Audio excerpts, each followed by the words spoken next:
Good morning. We are here in Binyan, Laguna with my two engineers, Engineer Ariel Reyes and of course Engineer Gary Manalad. And this is the ceremonial first pouring of our 4-story building of Doc Joseph Lee. So before we introduce Doc, no, na napaka-excited dito sa ating morning na ito, kanina pa tayo busy.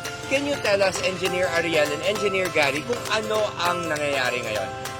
Well, what we're doing now is we're pouring the first 3 column footings at the back side.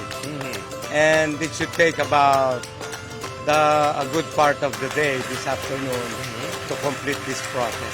Okay, and we are actually going quite fast. We're barely a week into this, no? Para bang, how has the weather been to us, Sir Gary? Okay naman ang weather natin? Cooperate naman ang weather sa atin. Sa gabi lang umuulan, pero during yung daytime, okay naman. Nakapagturo kayo kami ng maayos. Hindi nagkukulat sa mga foundation. So, very good. So, in other words, we're on track. Yes. Okay, and speaking of on track, let me call on my very good friend na ilang taon na kami magkakilala. And this is a milestone with what's happening here because he's finally achieving his dream with his family.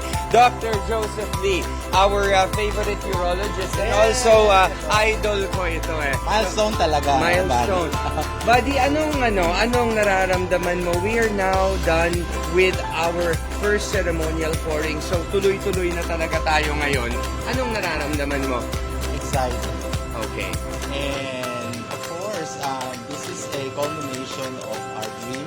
Not only Regal Homes and of course your engineers, Engineer Gary and Ariel. And of course, this is everything that is happening is first.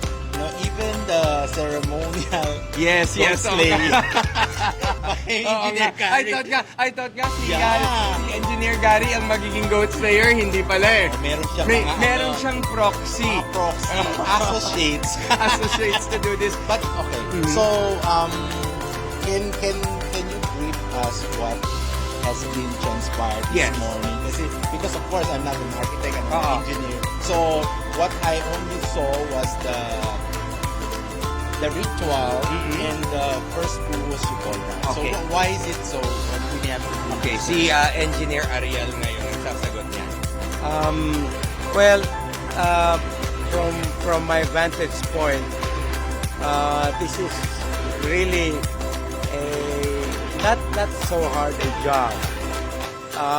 Mainly because we did our homework. We did our homework. We took a long time to plan this out. Yes. Kasi sa totoo lang, more than anything else, di ba? More than getting things done fast, Yes. we want to get things done correctly. Yes, we had to do it right the first time. We had several meetings actually, to be honest, no, para lang sa ating mga manunood na if in case na gusto ninyong magpatayo rin ng bahay or ng sarili ninyong structure, hindi ito madali eh. Ang plano namin talaga dito ay April. But because we had to make adjustments, modifications in the design to make it stronger, to make sure our foundation holds, no? Because we really don't know what nature has in store for us eh. Kaya we have to be prepared for it. And you know, Buddy, I was telling Engineer Gary and Ariel a while ago when we were looking into the site, and this is the first time I saw in ocular vision the soil that we were talking theoretically. Because theoretical analysis is different from what you see totoo. in actual. And they were explaining to me, look at the soft soil and look at this. And I was telling them, what this layer is it something that is still soft? Yes, No, it's still soft in its essence. So that is why We did the geodetics. the geotesting, the soil testing. That is why you were saying that this is very important in Yes. people who are building structure in order later on the foundation will be solid. Kasi syempre ang nakikita lang ng tao is yung nakikita ng mata. So which is ground level hanggang taas, ito ang ina-admire nila. Pero tayo tayo na gumagawa, mas importante 'di ba sa atin yung nasa ilalim. Yeah, we had to make sure what lies underneath. Yes. And from there on, we can decide how to approach the construction phase. Which is yung parabang looking at it from parabang a bird's eye view, hindi natin malalaman yun until you finally test eh. Kaya Correct. ang masasabi natin sa construction, naalala ko nag-uumpisa tayo no sa Mega Mall pa noon, is that even if you plan things accordingly, may lalabas at may lalabas na hindi talaga natin na Expected. inaasahan. Oo. Parabang there's Alam mo, buddy, my experience now, like from the board, from the meetings that we have, okay, soil analysis and understanding the structural layers of the soil is very important. Very. When I look around, especially in our subdivision, they're building houses. Parang ano lang, Ariel, parang nilagay lang, linapagan lang, pinatong lang. So sabi ko, okay ba yun? So No, sabi ko, hindi. it's not. It's so not. when the earth shakes, Yes. the earth Dito moves, tayo- just in case that we're Oo, talking. oo. So it moves with the ground level, right? Oo. Kasi ang kailangan natin, ito yung magbibigay tibay ng ating struktura eh. So ngayon na nakita ni Doc Joseph ito, in case lang hindi natin masasabi may earthquake or something, alam niya na secure siya dahil nakita niya yung kung saan tayo nag-umpisa eh. Yeah. And your superstructure, if I may add, is only as good as your substructure. Yes. It has to rest on solid ground. Yes, okay.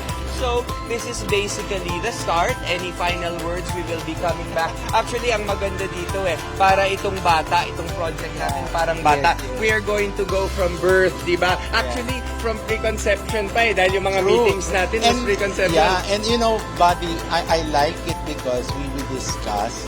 And if you watch some of the videos in YouTube that you see, it's premature when it's superficial in the sense, no?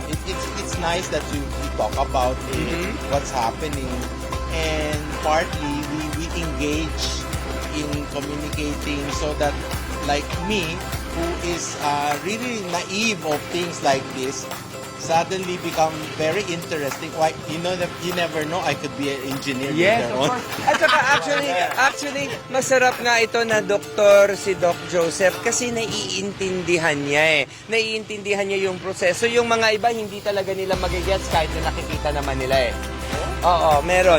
Meron mga iba, di ba, they don't really understand it completely. I mean, they see it, but the analytical side is very different. Yeah, maybe they don't find the interest in it.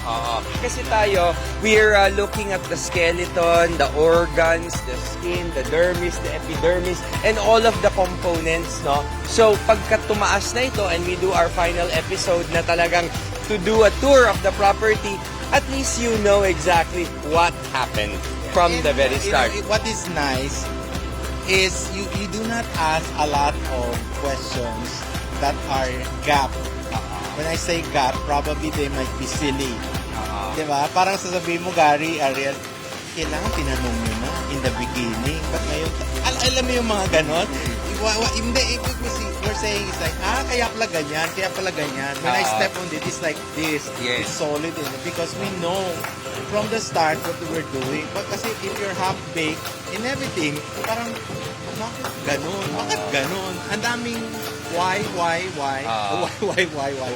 And in our next episode, makikita nyo na yung pundasyon ng buong property. Yung coverage, makikita na natin yung actual buhos ng buong pundasyon natin in the next episode. Yeah. No? Yeah. So, antabayanan natin yan. Any final messages? Thank you to, of course, Regal Homes in Concord. And of course, the team. I'm enjoying Our this. team. Yeah, your team and a lot of my friends and your friends. Who are our friends and your friends? And Same your friends and your naman yun friends are already wanting to To come be here. invited to Yes. the blessing. Ako magpipick ng wine ng champagne. So, ayun. Sige, And sige. Dindo, thank you very much for Yeah.